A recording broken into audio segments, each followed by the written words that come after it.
పేరట వందనాలు. మా బంధువులకి, మా రక్త సంబంధికులకి, మా స్నేహితులకి, స్నేహితులంటే ఒకే ఉన్న స్నేహితులు, ఇది ఒకే ఉన్న స్నేహితులు, మా స్నేహితులు కూడా దేవుని పేరట వందనాలు.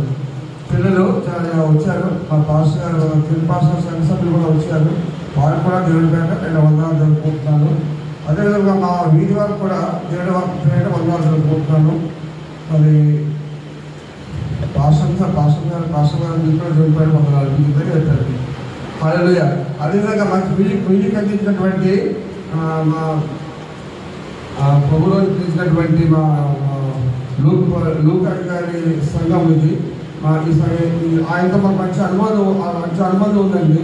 మాకు ఎప్పుడో ఏమడిగినా సరే చాలా ప్రేమతో ఆయన ఇచ్చేవారు, మాకెంతో సహకరించారు. ఇప్పుడు ఆయన లేనప్పటికీ కూడా ఆయన సంఘము మాకెంతో సహకరిస్తూ ఉంది. ఈ మ్యూజిక్ మాకు అందించినటువంటి మరి విజయ్ శామిల్ గారికి, మరి ఆయన అబ్బాయికి రాజశేఖర్కి, మీకు కూడా, ఇంకా మరి రిషర్ గారికి, అందరూ కూడా దేవుని పేరట వందనాలు జరుపుకుంటున్నాను.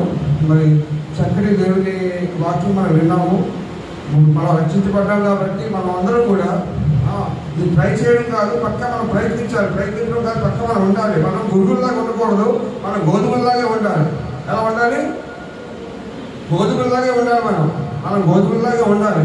అందువల్ల మనం గోధుమల్లాగే ఉందామని మనం దేవుడి పేరుని మనం చేస్తూ ఈ యొక్క ఓటర్ థ్యాంక్స్ని దేవుడు దీవించిందాక ఈ తర్వాత భోజనం కూడా ఉన్నాయి.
తీసుకొని నేను ఎప్పటికైనా మీరు రాకడ వస్తే నేను ఖచ్చితంగా ఎత్తపడతాను అన్నప్పుడు